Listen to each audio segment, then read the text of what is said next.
this segment, I want to stop the recording. Okay, yeah, so once I'm through with this segment, I want to stop the recording, but this is our brand new segment that I've entitled Moments with Abary, and it is where each week, each Shabbat, Yahuah willing, we're going to take some time before we go into our actual study. We're going to take some time to go over the language, and we want to start with the Alaph Bayat, and so each week we will go over just one of the pictures each week. And someone might say, well, oh, that's going to take too long. But you know, if we reflect on one per week, that would be great, I believe. We, without overwhelming ourselves, we reflect on one, we learn about the one, and we discipline ourselves to learning everything that we could about the one. And so we want to start with the table. We want to start with the table. In English, they call the table that we use, they call it the alphabet, is what they call it in English. Praise Father Akut. Praise Yah family.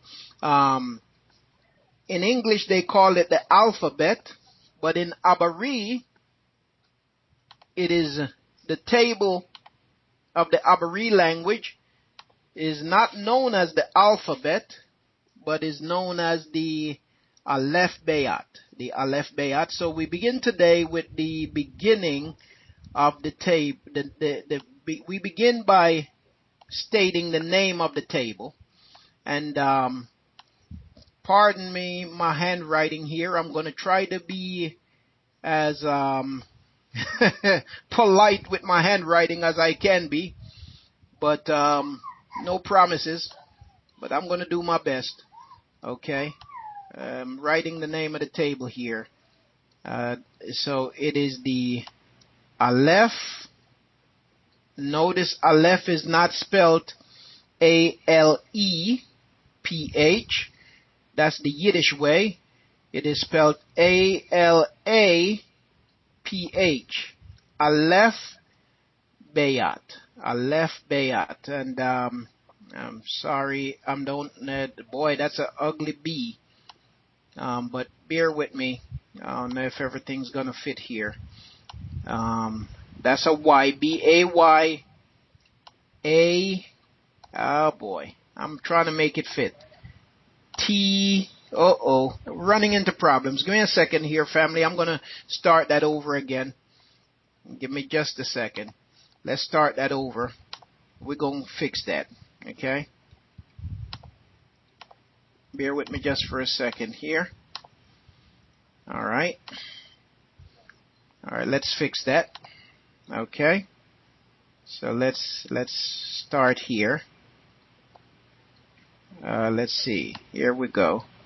Maybe I try to make a B that looks a little bit better. Huh? Okay, that's A. Now the Y. A.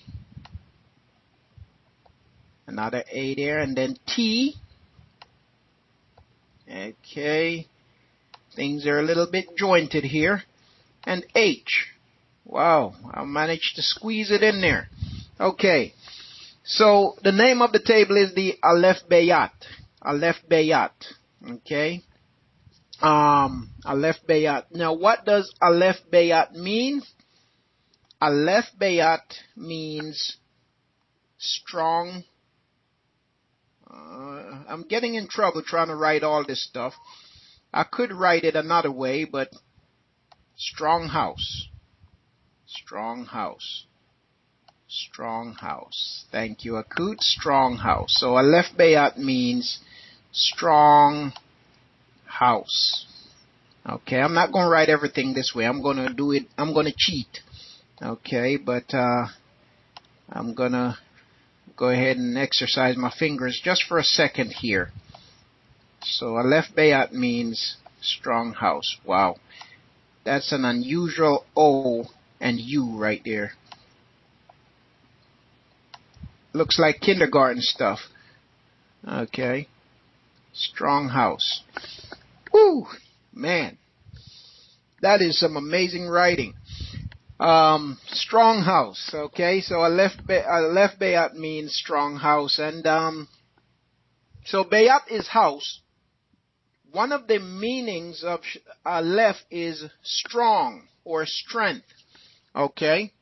So Alaph Bayat means strong house. Now the table that Yahuah gives us, it's really a house that houses everything that we need to know about Yahuah and about ourselves. You see, every picture. So the language, it is a pictographic language. Okay. Abary, the Abary language. A second. The Abary language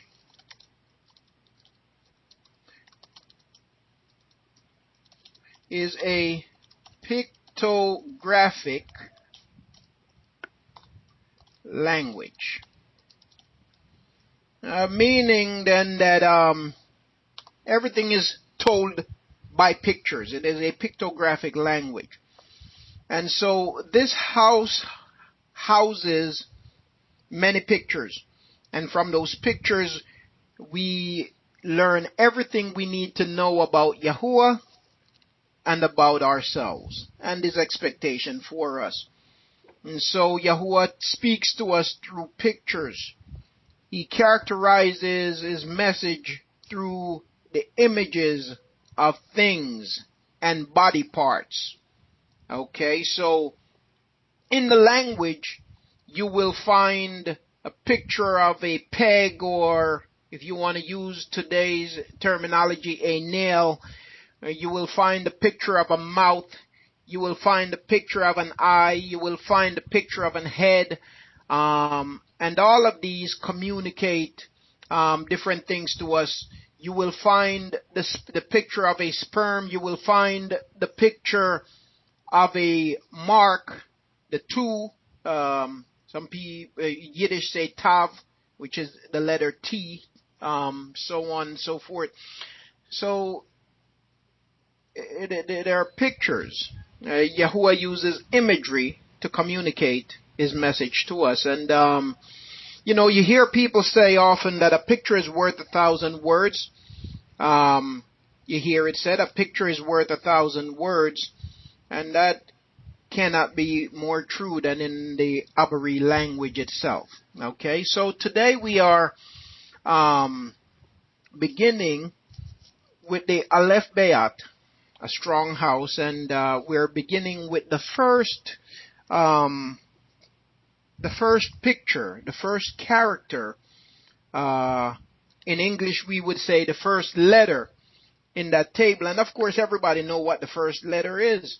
And what I would encourage you to do, family, is as we go through this, because many of us in here have studied or his studying our language, and so please feel free to add to our time spent here with the Abary. Please feel free. We want to use this to sharpen one another. Okay, and so please feel free to add as we go along. If there's something that I'm forgetting, something that I'm leaving out, maybe something that I don't know and you are aware of, please feel free to enlighten us and to sharpen us. Okay, so we're beginning with the picture Alaph. Okay, we're beginning with the picture Alaph, and we're going to look at it in three of its most prominent forms. Okay, we're going to look at the picture in three of its most prominent forms. Okay, we're going to look at the picture in three of its most prominent forms. The most ancient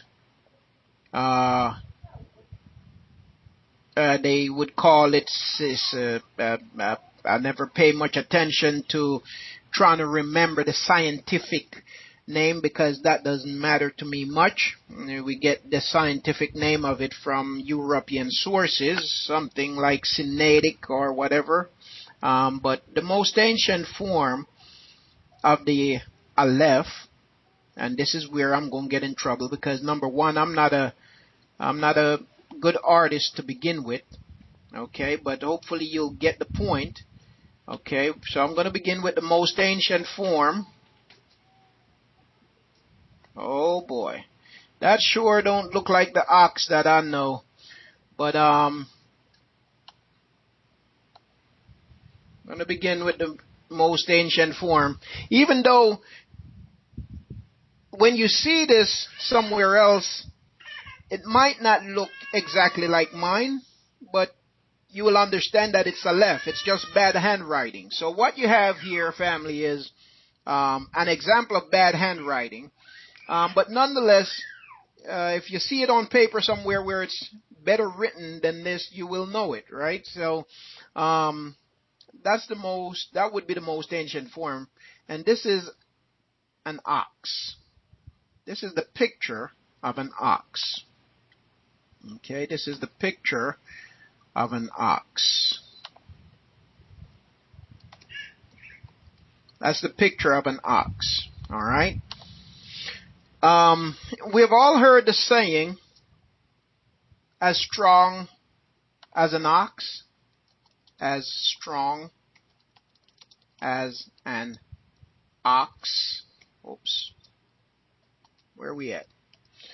You know, so-and-so is as strong as an ox, so on, so forth. So the ox is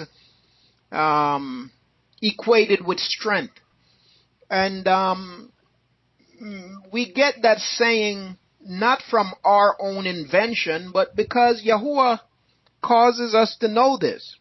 Yahuah uses an ox for the Aleph because he wants to communicate strength. So the Aleph communicates strength. Aleph communicates strength. Okay. Aleph communicates strength. So, strong. Security.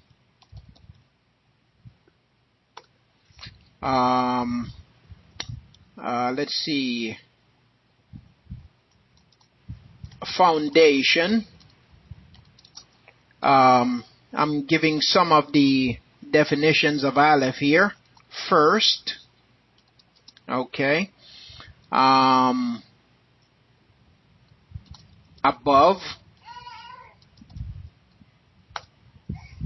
Let's see what else we have.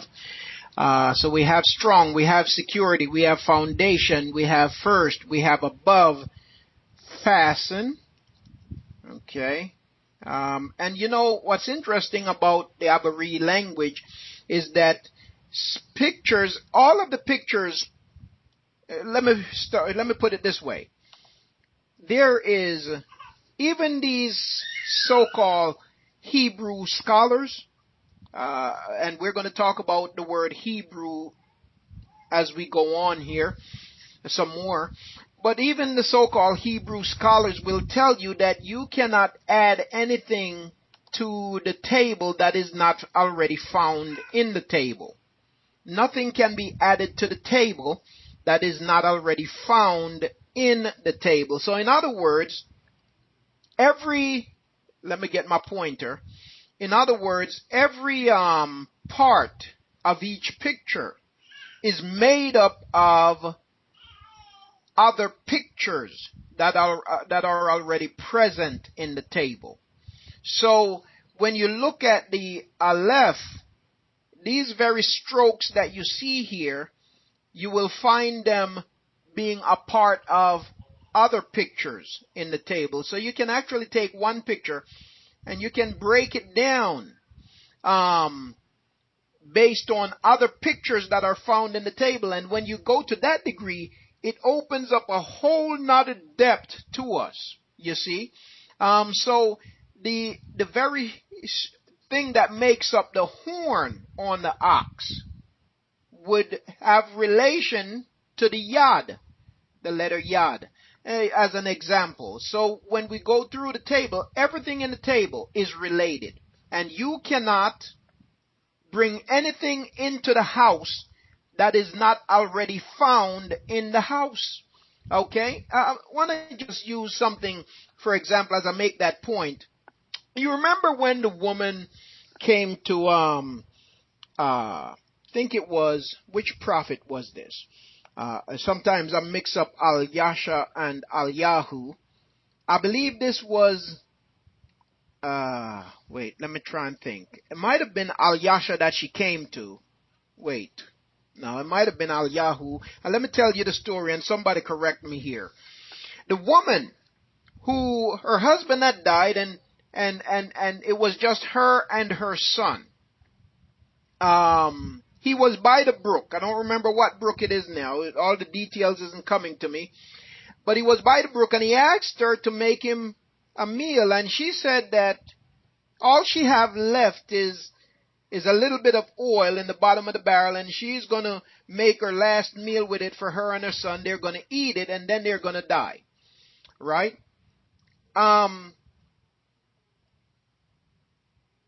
Wait, no, I'm mixing up another account. That was the one where the oil didn't run dry in the barrel.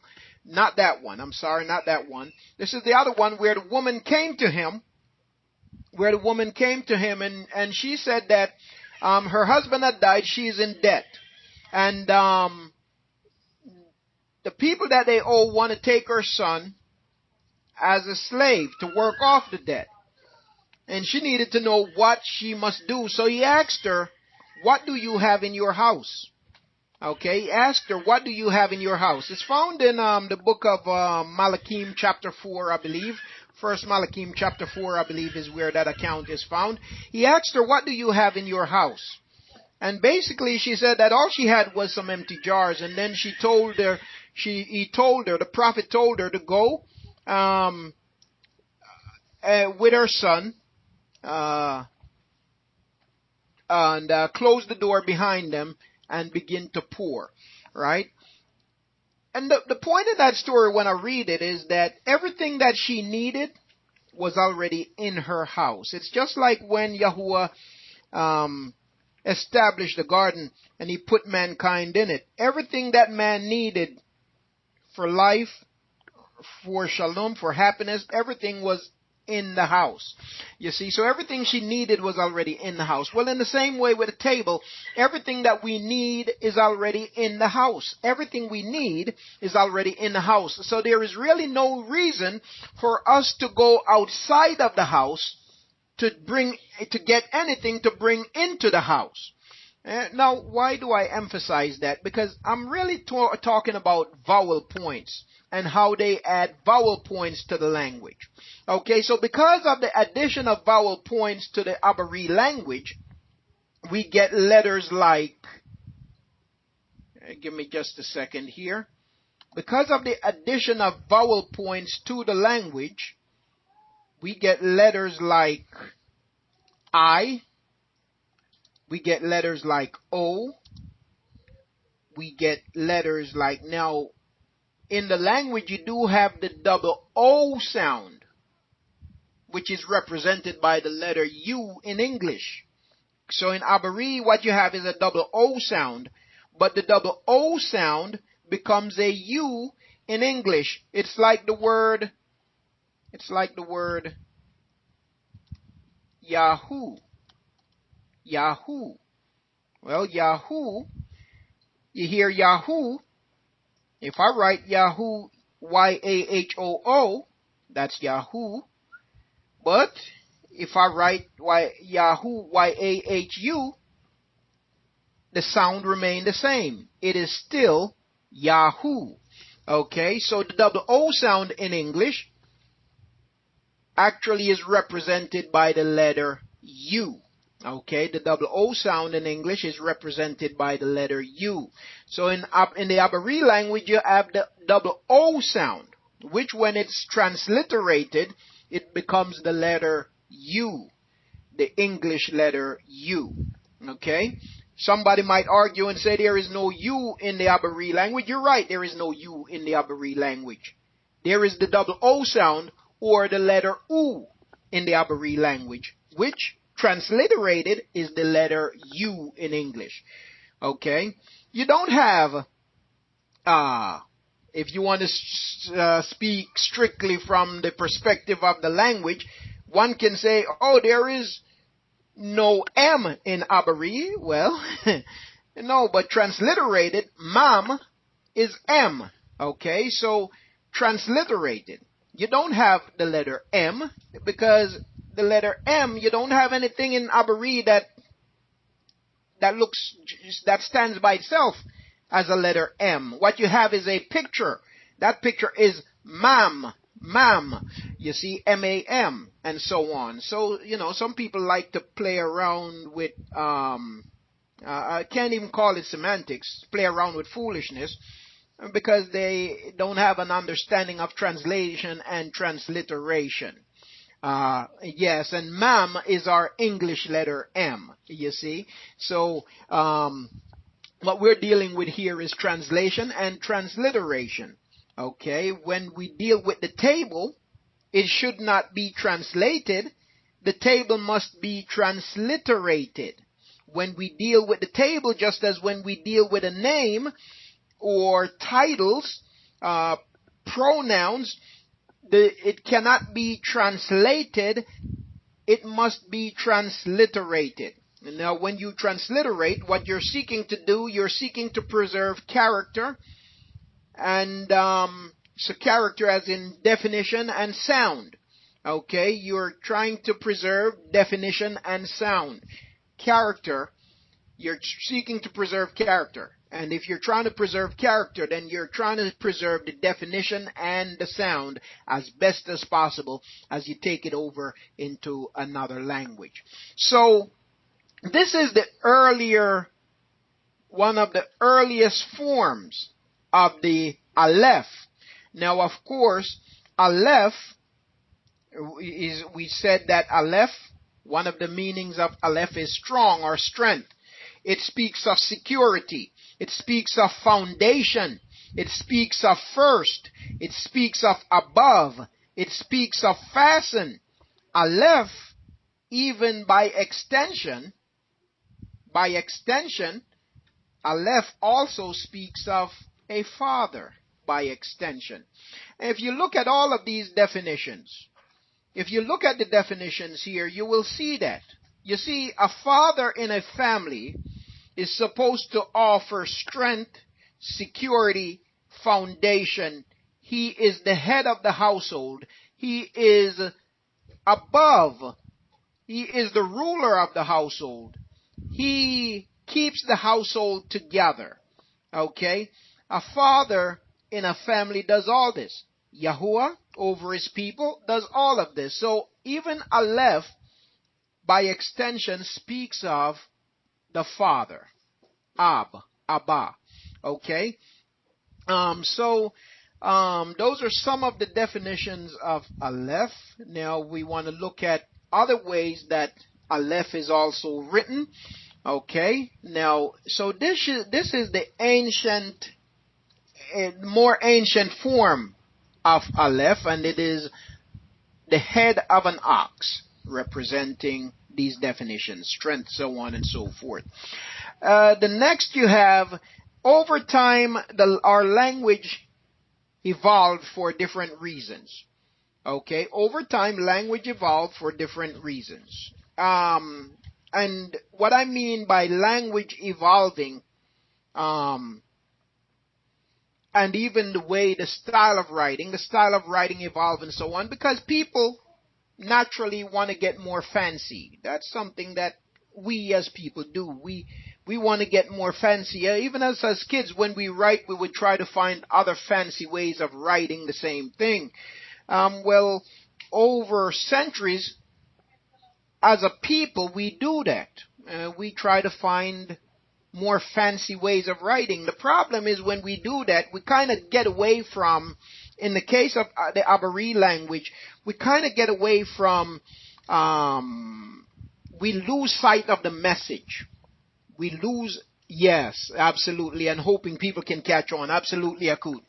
When we do that, because of the nature of the Abary language, when we go about trying to get fanciful with it, we kind of lose sight of Yahuah's message. So as the writing of the language evolved, if we're not careful, we will lose sight of the message.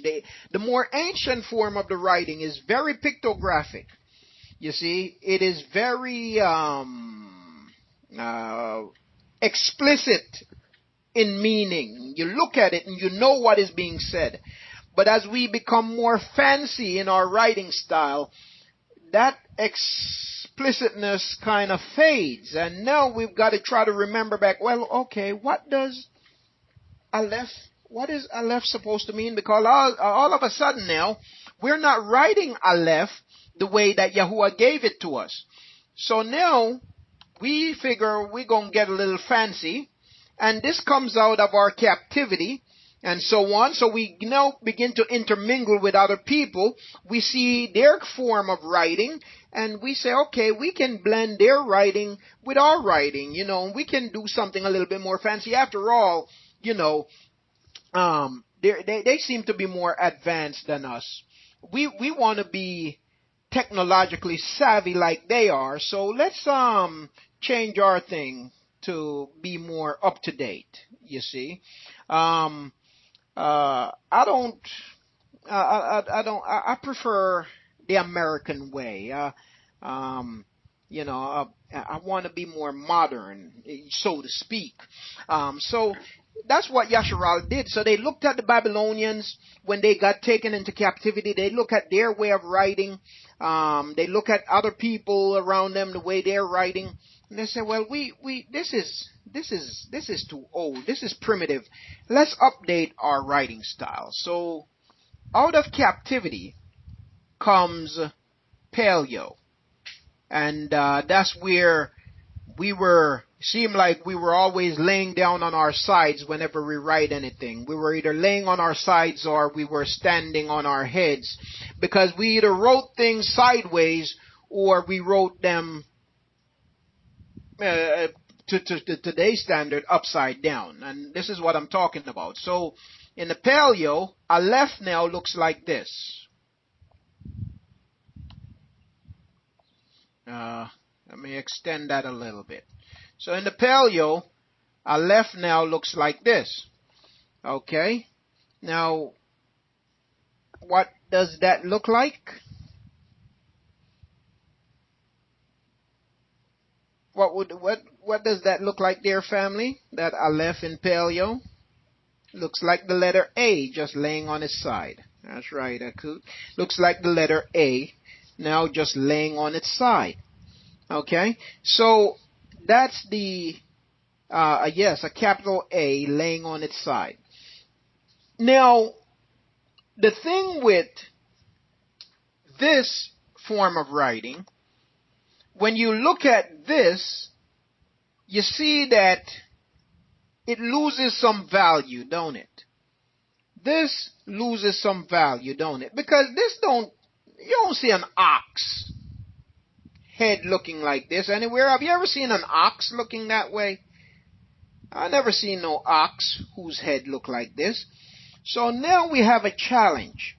We've got to remember what Alaph is supposed to represent, because the picture no longer really shows us what it represents. Whereas over here, it shows us what it represents.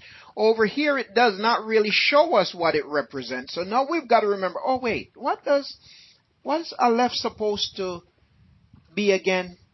And so we got to think back to here. So Alaph is supposed to be the ox, signifying strength, security, foundation, first, above, fasten, father, and among other things. All right, that's the nature of the Abary language. One picture gives you a whole lot of stuff. One picture gives you a whole lot. So in other words, then, this one picture can be translated using these words. Now notice I say translated. I'm not talking about now bringing the picture into English. I'm talking about giving definition to the picture. So in giving definition to the picture can carry many word usages. Okay? A picture, absolutely, being worth 1,000 words. You see? So, but as we modernize, every time we modernize, the picture loses value. Here we saw that it lost some value. It no longer looked like an ox. It looks like the English letter A on its side. Okay? Of course, the English letter A comes from the Abary language. The Abary language is the first language to ever exist. The Abary language is the language of mankind. From the Abary language comes all other languages. So when you look in other languages, and even in the Greek language, you will find that Old Greek, Koine Greek, looks a whole lot like the Abary language. Okay? Because the Abary language was the language of mankind until Yahuah divided the tongues of men. Okay, so this is the Paleo form, and of course there are different writing styles. You have a lot of writing styles. You can see the Alaph in Paleo written in a lot of different ways because of writing styles. Again, how we evolve, how our handwriting evolved for one reason or another. But this is the middle. This is the middle language.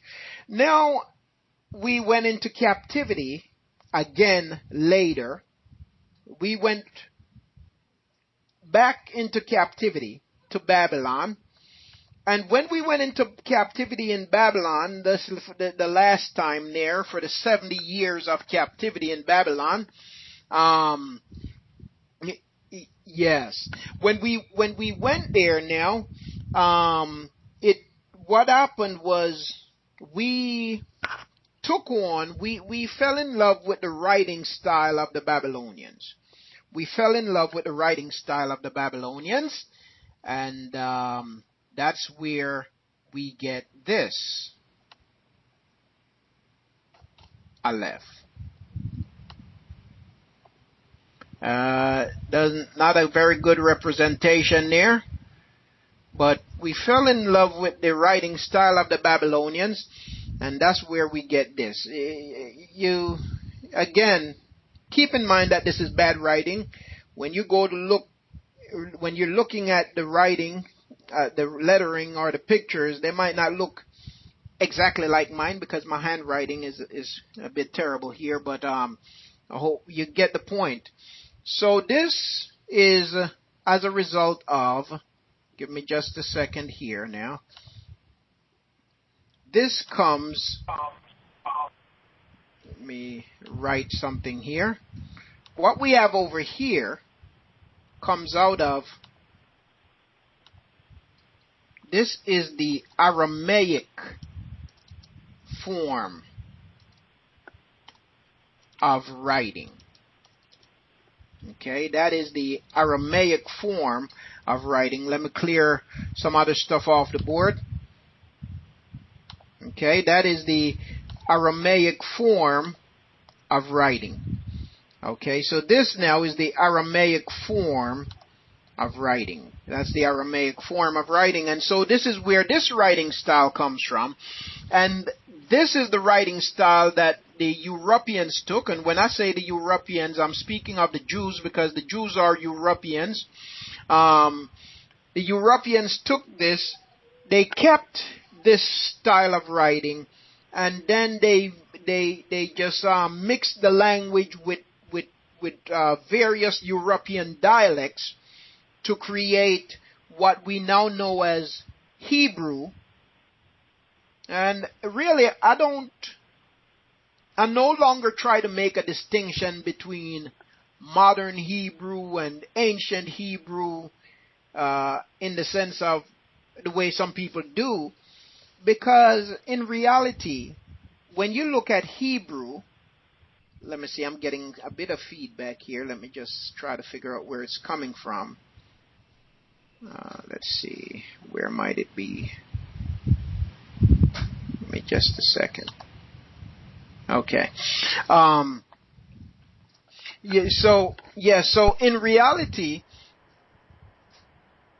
when you look at Hebrew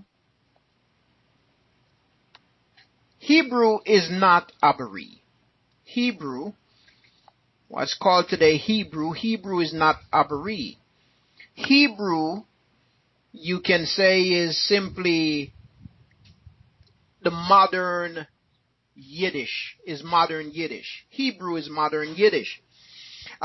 There is nothing about, well, I can't say there is nothing about Hebrew. But what Hebrew or Yiddish, which is modern Hebrew, is basically a combination of European dialects and the Abary language written in the Aramaic form, in the Aramaic box style writing. Oh, no problem, Aki. Welcome back. Okay, so Hebrew today, what Hebrew is, it is a mixture of European dialects mixed with the Abary language written in the Aramaic box style writing. Now you can go to encyclopediajudaica.com. You can go to encyclopediajudaica.com, and I probably should have pulled up that information. Didn't think of doing that. But you can go to encyclopediajudaica.com. Nowadays, though, they want you to buy it. There was a time, and certain information you can get a little bit of, but they want you to purchase the encyclopedia, and I don't want to give them any of my money. But encyclopediajudaica.com, let me see if I can find something. Let me see if I can get them to give me some free information. Give me 1 second. What is Yiddish? Let me see if I can get them to give me something. But there was a time when you could go to encyclopediajudaica.com without having to purchase it, and they will tell you what Yiddish is. And you realize by their definition that Yiddish is nothing more than modern Hebrew. Okay? Let me see. I'm trying to find. Now they will try to deny that. They'll try to tell you that Yiddish is different from Hebrew, but it is not. So in the same way that you have, I can't find it here quick enough, but in the same way that you have Old English, you have Old Yiddish and Modern Yiddish. In Old English, words and their usages are different. So in Old English, in Modern English, some words that used to be used in a certain way in Old English is used in an opposite way in Modern English. In the same way with the Yiddish language, words, the usage of words have been changed. But it's basically the same language. You have Old Yiddish, you have Modern Yiddish. Okay? Hebrew and Abary is really not the same language. Hebrew is a contaminated language, while Abary is the scriptural language. As a matter of fact, there are times when the Jews will admit, as they did when this man claimed to have found the ossuary or the burying box of so-called Jesus or Yeshua. Okay, there was a time a few years back when a man in Israel claimed to find the burying box of quote unquote Yeshua, and he wanted to get a few $1 million for it, and they took it to the Jewish Museum of Antiquities, and they carbon dated it, they were examining it, and then as they were examining, he did pretty good. Whatever he did to fake the carbon dating, he did pretty good with that. But the thing that gave him away was the language The thing that gave him away was the language, with the way he wrote, he formed his sentences. He was writing based on Hebrew or modern Hebrew. Okay? And they recognized that his writing did not match the writing of the time. If this was supposed to be the burying box of who should be Yahusha, who they're calling Yeshua. If this was the, Tuda Akut, Tuda, I'll go to it. Thank you. If this was supposed to be the burying box of Yahusha, then the wording is off, is wrong, you see, because he's writing based on Hebrew, and Hebrew and Abary is not the same. So that's how they found out that it was a fraud. And they'll tell you that this is the way they put it. They'll say scriptural Hebrew and modern Hebrew is not exactly the same. I don't know if anybody have ever heard that said, but that's the way the Jews will put it. They'll say biblical Hebrew and modern Hebrew is not the same. And so you'll see them advertise where they'll ask you if you want to learn biblical Hebrew. Well, why do they make the definition? Why do they make the distinction? Well, again, it shouldn't be Hebrew, it's Abary. But the language of Scripture is not the same as the language that the Israelis speak today. Okay, so you have a lot of people running around here talking about they're speaking Hebrew. And make the mistake to think that Hebrew is our language, and Hebrew is the language of Scripture. Well, the truth of the matter is Hebrew is not our language. Hebrew is not the language of Scripture. As a matter of fact, in Hebrew there are words that are used that is not found in our language. There are many words that are used that is not found in our language. Okay, for example, take the word kosher. For example, people say they're eating kosher. Okay, well, kosher in the scriptures, you don't have kosher being used in the way that they use it. You have words like yaladim. That's Yiddish word. It's not an Abary word. You have a lot of words that people use. They say they're speaking our language, but they're actually not speaking our language. They're actually speaking Yiddish, or a Jewish invented language, a European invented language. I want to go to the link that our Akud Sharia provided. Let me see if I can pull it up here. Okay.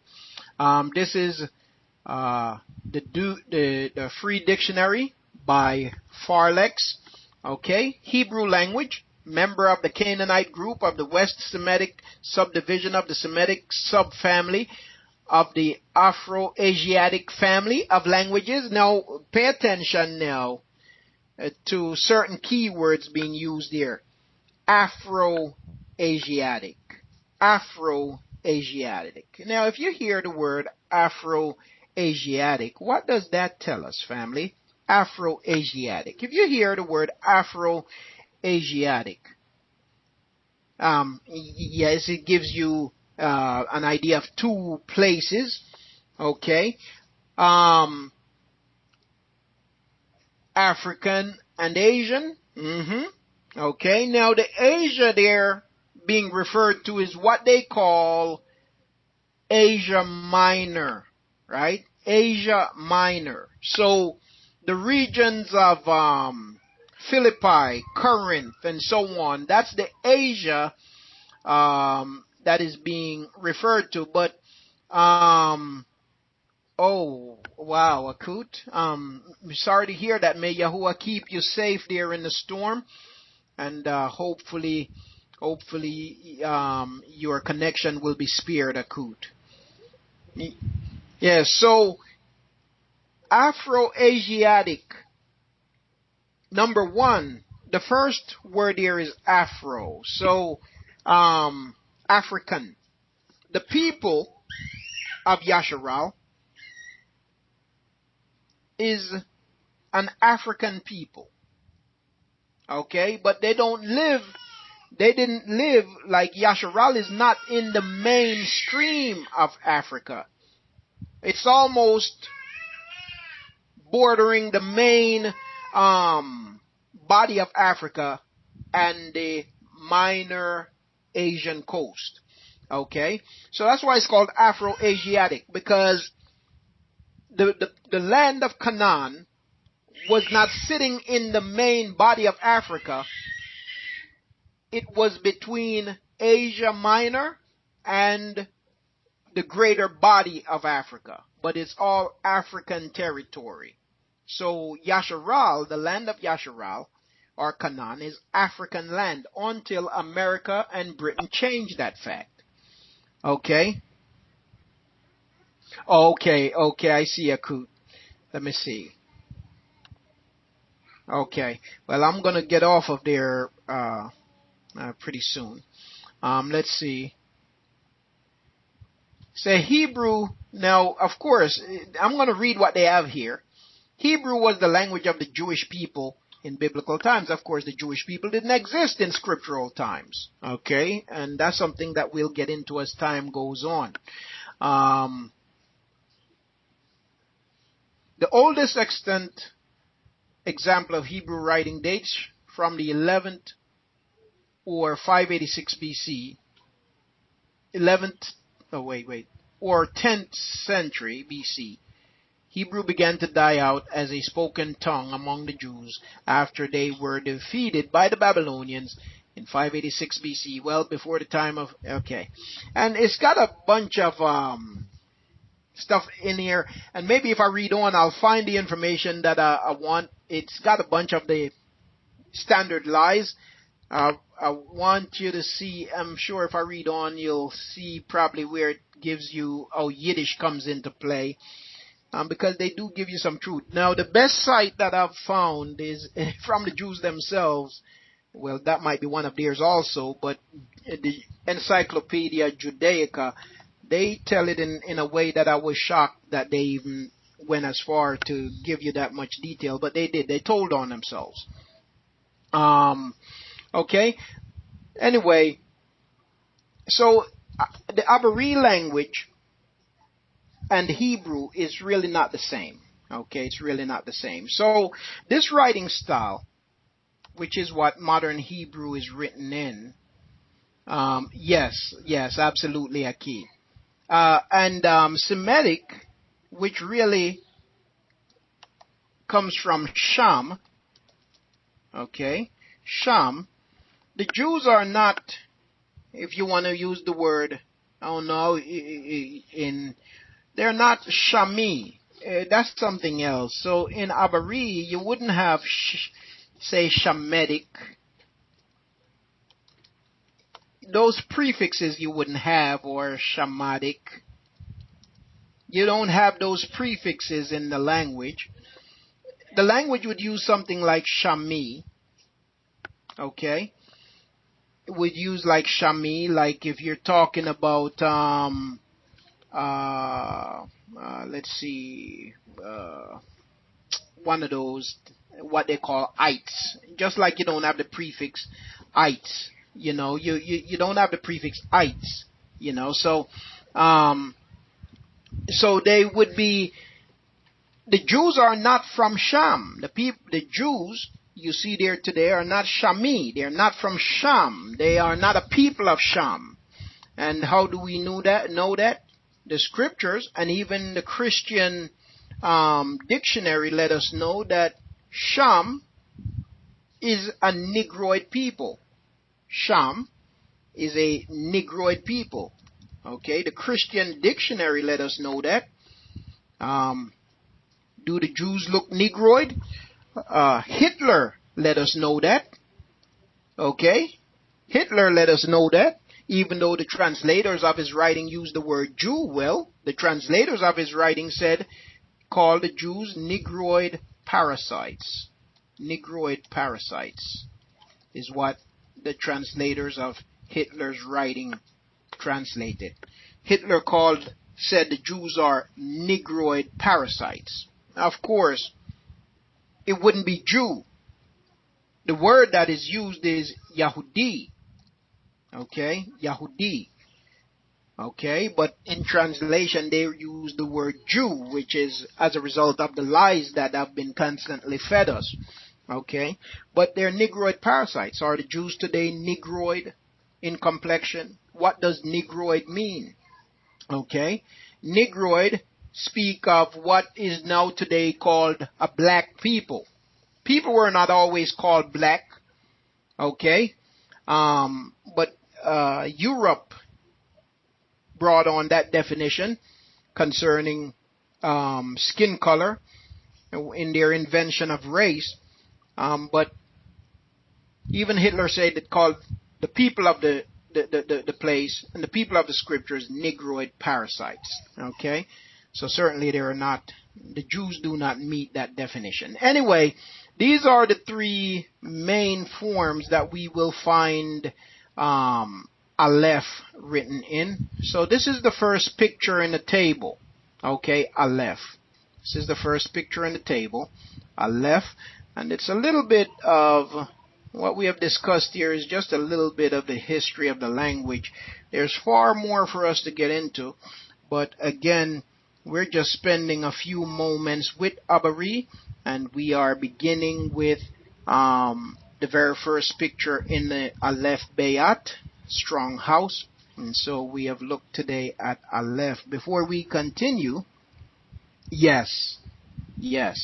Now, and also there's a video that I came across on YouTube that showed the heresy concerning the Holocaust. Yes, there was a Holocaust. I'm not saying there wasn't a Holocaust, but the number of $6 million have been 6 million Jews have been proven to be a lie time and time again.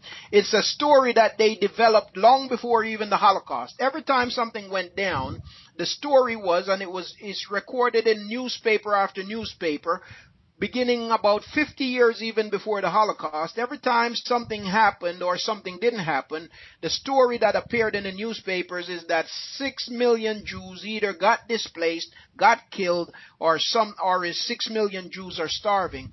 That's a video that is on YouTube that you can watch, where this man he got the newspapers and he showed you date, completed with date, legitimate newspapers.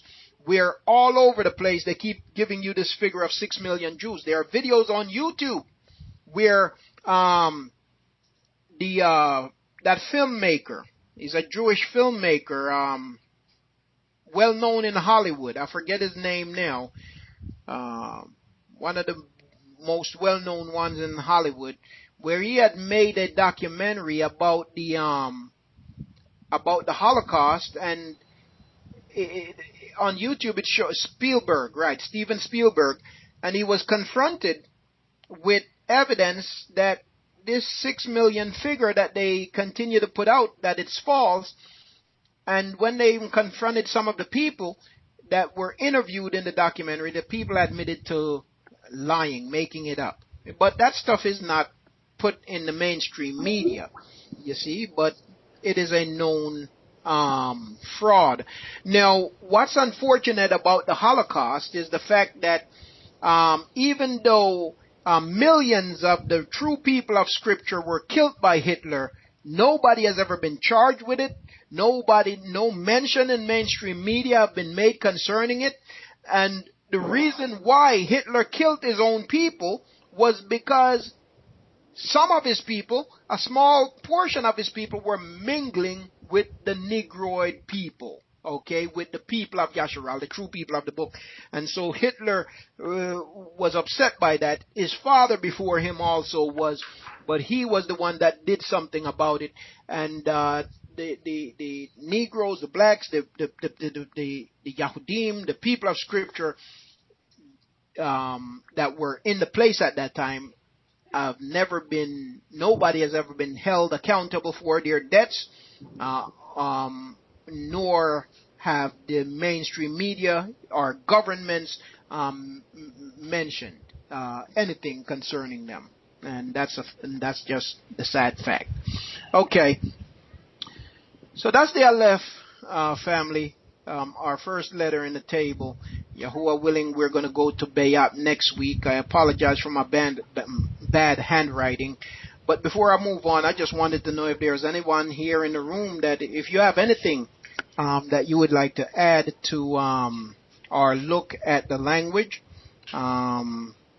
If there's anything that you would like to add, then by all means, family, I encourage you at this time to do so. Please go ahead, Aki Yahusha.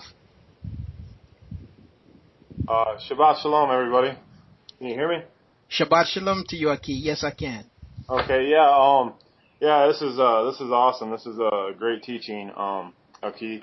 I'd just like to add too, I believe, because I did some studying on the word Hebrew, but basically what it looks like they did was take add an H and a W to the word, which you get in the middle. If you take away the H and W, you have E-B-R-E, but really there's no abra. Like that would be like saying like abracadabra. But if you switch the R and the E around, we know that there's no E's, and you change them back to A's, you have the word abar. Right. Absolutely. So it's almost like they perverted and changed to take away from the original name, which is the Abarit or Abary. Yes. Yes.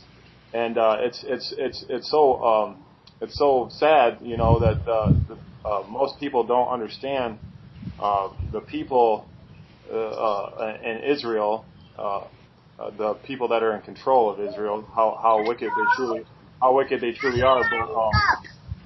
But like I was just stating,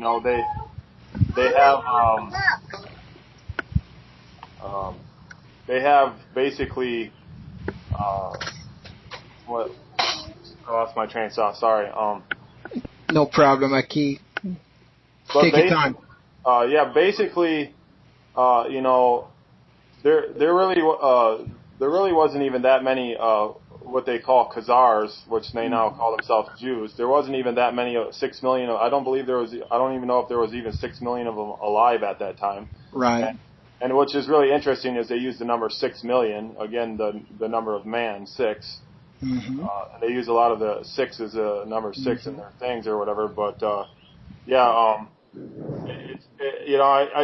was even looking, I was trying to look in the book of Yahuah or Isaiah, to see what they have, and I don't even know if they even mention the word Hebrew in there once. I don't think they do.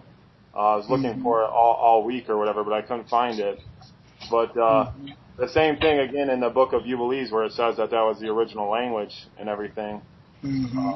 It's absolutely, imperative because, it was supposedly given back, after, and so that's another thing that I was looking at too is the name Abraham. Is it really Abraham or is it Abarham? That's something I've been studying, but, I've been trying to look it up and study that, but it's very interesting, because they say his name means the exalted father and all that stuff. But you also have Abar, that means to cross over and everything. The Khazars continue. Like you can be put to death or imprisoned for saying anything anti-Semitic. They say. Yeah. You say anything against a Jew, you can be imprisoned and put to death in over 14 countries, I believe. It just continues to go over. But another thing is I was studying, and I'd like to share with the family is the importance of the Father Yahuah has been revealing. He reveals His truth as we seek Him. And this last week I've been studying on basically. A war has been started on us that people don't even know about. And that's a war through food, a war with food, with water, with our water supply, and with and in the air too. So we have they've already started a war. They have proclaimed that they want to kill over 3 billion people by the year, I think, 2015 or 2016 with foodborne illnesses. And they have, this is part of their New World Order agenda, satanic agenda, to take people out, and I would just suggest to everybody, you can study on the food and start to, try to eat, healthy foods that don't have all these chemicals and additives and preservatives in them. And also to try to get yourself a water filtration system to filter out your water, because supposedly the water has over 80 different chemicals in it, fluoride, chlorine, and arsenic being the three top ones that are pretty poisonous to the human health. And also, too, they spread chemtrails. They put chemicals in the air. And I'm not trying to instill fear into anybody, but the Father says, my people perish for lack of knowledge. Yes. So I just, in humbleness, I share this with my brothers and sisters in Yahuah, and just continue to pray and seek Yah for understanding and these things, and to have Him show you what it is to do, and continue to just stay healthy, so that we can proclaim His name into the world. So praise Yahuah. Praise you. I'll heed the mic now, brother. Thank you, Aki. You brought up a lot of very important information and very useful information, and thank you too for going back to the point and the root. There are people out there who profess to be very knowledgeable in the language, in our language. Talking about our people of Yasharal.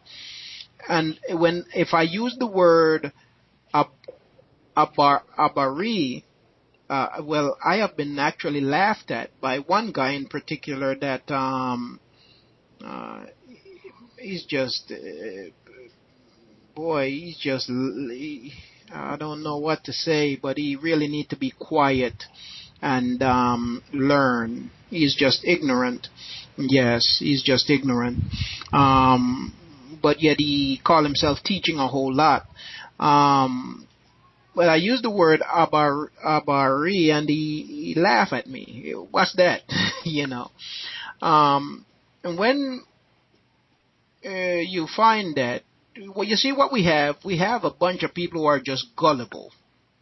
And I want to caution us, because I've made the mistake.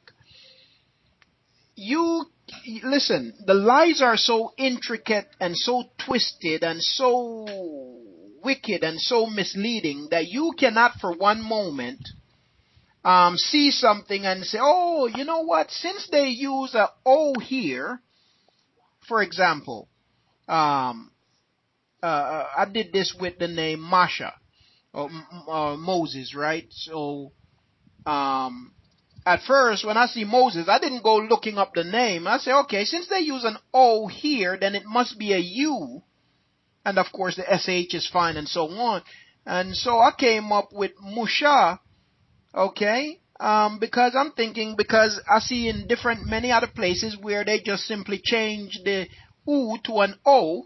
So I said, that must be what they did here. So I just go ahead and change it. Not doing any research. And I've done that with other things, and sometimes even make the mistake, even knowing better. Sometimes even knowing better, I'll make the mistake again and write something, forgetting.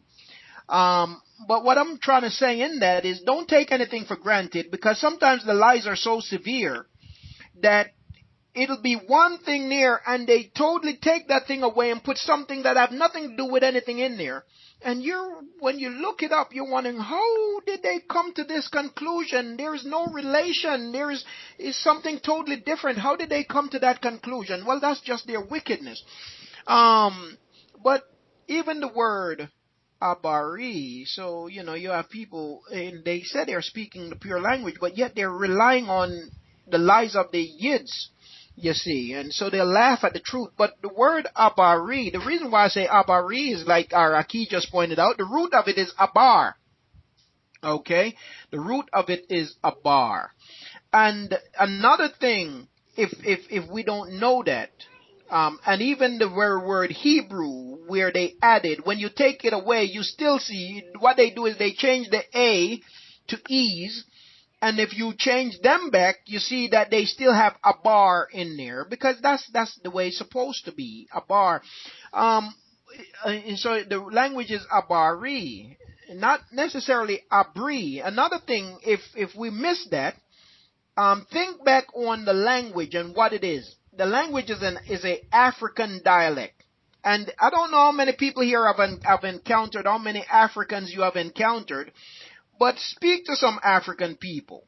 Some people from the west coast of Africa and deep in Africa. Speak to them. Their language don't sound European.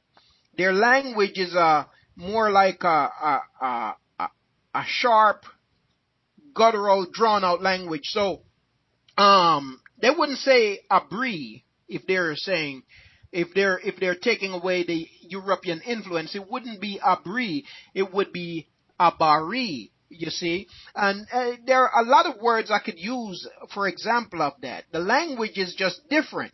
The nature of the language is different. You see, we have become bitten by the European style of talking. So even when you have a title, the title of the creator, Elohim, some people they got to stick with the European sound. So I'm not going to say Elohim. That just sounds too harsh. That sounds too whatever. I'll say Elohim. You know, I won't say Yasharal. I'll say Yasharel. Where did you get that L from? It's Yiddish. It's European. It's not a part of the language. It's not a sound found in the language, you see. But we are hung up on these things, and we have been, it's what we're accustomed to, and we don't want to let it go, you see. We don't want to let it go because it's just like we hate our hair, the texture of our hair. We hate our noses, and we want to have somebody else's hair, and we want to have somebody else's nose. Well, we want to sound like somebody else. We don't want to sound like ourselves. We don't want to look like ourselves. We have been conditioned to hate everything about ourselves, you see. But the language is a very raw language. It is a very rough language. When you hear Africans talk, and if you hear two Jamaicans talking, some people not knowing, they might want to say, man, I'm getting out of here. Let me run for cover because these dudes about to fight. And they're not about to fight. It's just the way they talk. You see? It's a rough language. It's a rough language. You see? African languages are like that. You see? And the Abary language is an African language. Okay? And it's rough. So when you look at words, as we go deeper in our look at the language, you're going to find words. When you see them, you're going to scratch your head. When you look at the Yiddish words, you're going to say, how did they come by that? How did they come by that sound? Because it sounds nothing like the original word. Looks nothing like the original word. And that's the influence of Yiddish. So we've got to cut our Yiddish ties, you see, and get back to truth. So thank you, Aki, for pointing out the root there, Abar. And you add the Y to it, becomes Abary. That's the name of the language. Okay, so and as you pointed out there with Abraham. Okay, again, we are prone to cutting things short because of the European influence on us. Okay, so thank you, Aki, and I'm looking forward to going deeper in our study. But we're going to take this one step at a time, and we're going to look carefully at everything, because by the time we're through, it should be seen and should be known that I didn't make any of this up, but the evidence is there to show what the language really is. Tuda Akut. All right, let me go and stop this recording. And once again, family, I want to thank you for your input. Oh, Akut Al-Yashaba. I'm going to just finish off the recording on this subject.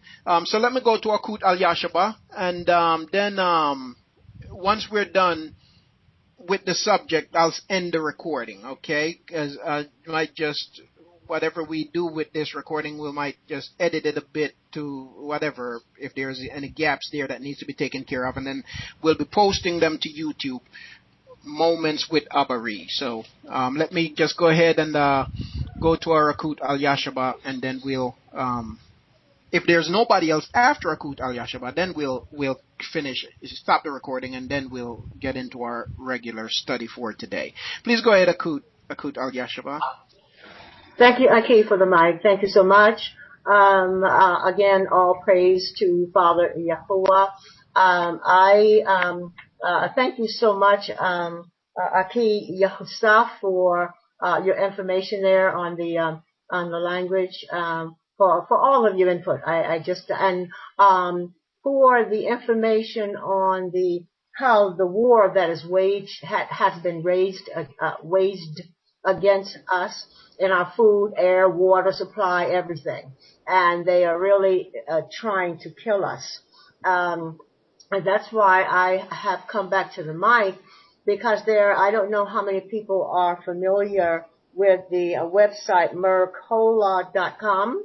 It gets into all of these things that you were talking about, Aki Yahusaf, Mercola, MERCOLA.com. Didi I should say Akut Didi, because she is father has baruch her mind very well. She has told me about this. He said Dr. Joseph Mercola. Oh, is that his first name, Didi? Joseph. Yes, that is him. That's him. That's him. So I just wanted to give that to the room. Didi wanted me to give that to the room. I want to say one, if I can be as specifically the health articles. She said, look for the health articles specifically when you get on that website. Just to an addendum to what Aki was saying about replacing letters, that they substitute things into the word that shouldn't even be there in the first place. I did the same thing when I used to call myself Elizabeth, because I knew there was no E in Hebrew. Then L. I knew there was no I, so I did the Y, and Z, A, and then I came to the B, and I did the Y again, TH, and I came up with Elizabeth. So not knowing what I was doing, you can't just substitute letters because you knew that those letters are not in the Abary. So I did the same thing. And then Aki told me okay, she just put the website. Thank you so much. Aki just put the website on there, www.mercola.com. He just wrote the website on the screen. Thank you, Aki. And so Aki told me that my name should be Al Yashaba. Now, well, we're a stubborn people. Aki told me that a while back. Oh, but I didn't like the sound of that. I like Elizabeth better. You see, we have been so hoodwinked and dumbed down into this European mindset until even when we hear our language, it sounds so strange to us. So I'm just so grateful for this, Aki. I've been yearning for to learn Hebrew, and I've been Abary, and I've been trying to learn it on my own, and that it's been kind of hard. So I'm so grateful that that we're having these sessions. So and I'm going to get off this mic. Thank you for the mic. Praise Father Akut, and thank you again for bringing back up that information too that Aki Yahusaf had brought up concerning the agenda and them killing us, and it's something that's been in effect for quite a long time now. And I went on Facebook. I know Aki Yahakub sent me a video, and I needed to take some time to watch it. It's dealing with the same thing also. There's something that has been going on for quite a long time. They do it through all kinds of means, through medication and everything else. All kinds of means by which they do this, because they have a goal, they have an agenda. You see, the wealth of the world is shrinking. There is no more to rob and spoil. And so now, in order to keep what they have, they've got to limit the amount of people in the world. So, you see, the scriptures lets us know that the love of money is the root of all evil, and it's greed that is driving their decisions and their wickedness. Let's see, Aki Yahakab, no, Aki Yahusaf. Please go ahead, Aki. Yeah, I almost forgot, but I wanted to put this on here for everybody, but there is a site that I found, and you can continue to look online if you search that out for fonts. But if you go to this site here, it will literally allow you, if you have Microsoft Word, it will allow you to download fonts into Word, so that way not only can you spell with the original Abary language, you can also get other languages like Greek and Coptic, and I mean it has multiple languages, but you can get the original language. That way, if you ever wanted to print out the Father's name or do a writing and put his name in the original language like it should be, you can write in that language with Word. So just go to that link. It just you just double click on the Hebrew, or not Hebrew, I'm sorry. It says Hebrew, I'm sorry. It says Hebrew on the site, but we know it's Abary. But you can download that, and it will give it to you. And you can use that for Yahuah's esteem. And I know I have been, and it's been a baraka to me, and I hope it's a baraka to you as well. And praise Yah. Absolutely. So I just wanted to put that out for everybody. So thank you. Tuda Aki. Okay. Praise Father. That's great information, Aki. All right. Well, praise Yah. So once again, it is my hope that the few moments we spent today, and studying language, the Abary language it's far easier to learn than the English language. Believe me, the Abary language is far easier to learn than the English language. Now, for me, I've been studying the language for several years now, but I haven't been studying the language from the perspective of speaking the language. I've been studying the language from the perspective of knowing and understanding the writings. I haven't been focused on studying the language so I can speak it in the sense of, just saying I can speak the language. I've been studying, what my focus has been is seeking to learn how the language works. That's what my focus has been. And in doing that, what I realize is a lot of people who say they are speaking the language of Scripture is not speaking the language of Scripture. That's how I came to that knowledge. If I was basically, you see, when we say we learn Hebrew, basically what we've done is, for a lot of people, we go, and I bought the, I bought the CDs and stuff, but shortly after buying them, I was turned off, because as a matter of fact, once I bought them and started listening, I realized what I'm hearing and what I've searched out and found is not, it doesn't add up. They don't go together. It's two different things. So I have a bunch of CDs here that I've purchased that I don't use because it's a turn off to me, because it's not the real thing. I don't want nothing fake, and I don't want to just simply memorize something and then speak like a parrot, something that is of no value, no worth, you see. So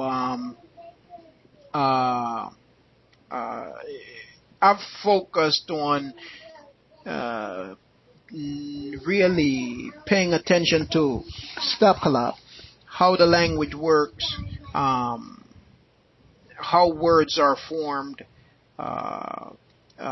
just and the message in the language, the message in the pictures. That's more been what my focus has been.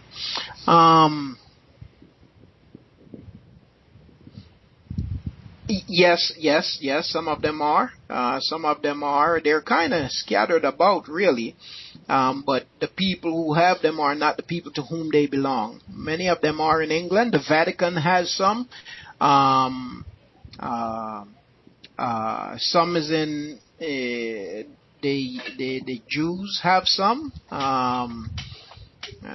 In Israel, they're scattered about.